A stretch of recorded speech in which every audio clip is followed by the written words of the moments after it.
तोता और रानू चिड़िया सुबह से बैठे हुए थे। तोते भैया अब चलें, ये किसान तो घर जाएगा नहीं और ना ही हम किसान की मकई खा सकते हैं। रानू चिड़िया, लेकिन वो कालू कौवा कैसे हर रोज किसान की मकई ले जाता है? वो कल भी मेरे सामने किसान की मकई खा रहा था। मैंने पूछा तो कहने लगा ये किसान के खेत से लाया हूँ। वो एक नंबर का चोर है, किसी न किसी तरह वो मकई चोरी करके ले जाता होगा। किसान खेत में काम कर रहा था और चिड़िया और तोता बिना मकई खाए ही जंगल वापस चले जाते हैं। हाँ भी तोते और चिड़िया, बताओ क्या आज तुमने किसान के खेत से मकई खाई है? ना ना, हम तो सुबह से दोपहर तक पेड़ पर बैठे रहे, लेकिन वो किसान है कि घर गया ही नहीं और हम थक हार कर बिना मकई खाए ही जंगल लौट आए।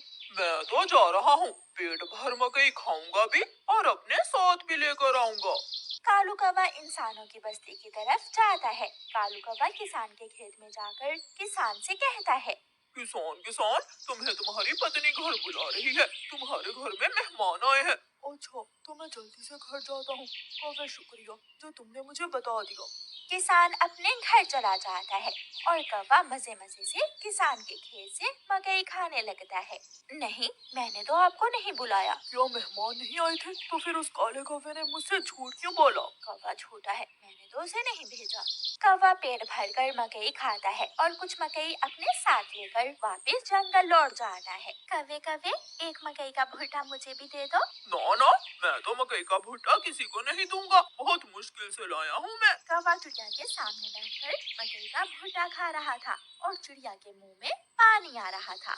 दूसरे दिन कौवा फिर से किसान के खेत में जाता है और किसान से कहता है, किसान किसान, मैं अभी अभी तुम्हारे घर से आया हूँ, तुम्हारे बेटे को तेज बुखार है, जल्दी से घर जाओ। कौवे की बात सुनकर किसान घबरा जाता है और कुछ सोचे बिना अपने घर भाग जाता है और कौवा मजे से मकई खाने लगता है। कहाँ है मेरा मुन्ना? मुन्ना तो बाहर खेलने गया हुआ है। क्या मेरा मुन्ना ठीक है? हाँ हाँ, मुन्ना तो बिल्कुल ठीक है।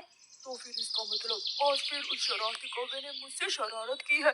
उसने मुझसे कहा कि मेरे मुन्ने को बुखार है, मैं जल्दी घर जाऊं। वो कौवा जरूर आपको घर भेजकर खेत से फसल खाता होगा। मैं कल देखूंगा वो कौवा कैसे मुझे उल्लू बनाकर मेरे खेत से मेरी फसल खाता है। कौवा जंगल जाकर बहुत खुश था।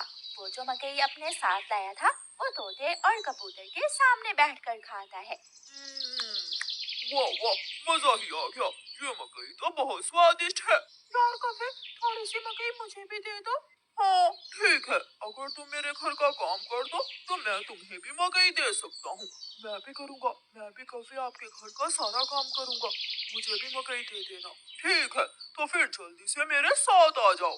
कौवा कबूतर और तोते को अपने घर ले जाता है। तोते, तुम जल्दी से मेरे घर की सफाई सुथराई कर दो और कबूतर तुम जल्दी से मेरे सारे बर्तन धो दो, फिर मैं तुम दोनों को मकई दूंगा। फिर कबूतर अपने काम में लग जाता है और तोता कौवे के घर की सफाई सुथराई करने लगता है। दोनों अपना अपना काम खत्म कर देते हैं। कौवे, मैंने काम कर दिया है, अब मुझे मकई दे दो। मैंने भी काम कर लिया है, मुझे भी मकई दो।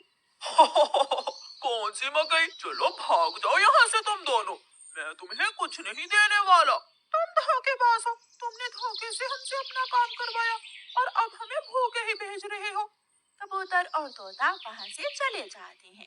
कौवा हर रोज की तरह अगले दिन भी किसान को पागल बनाने के लिए किसान के खेत में चला जाता है।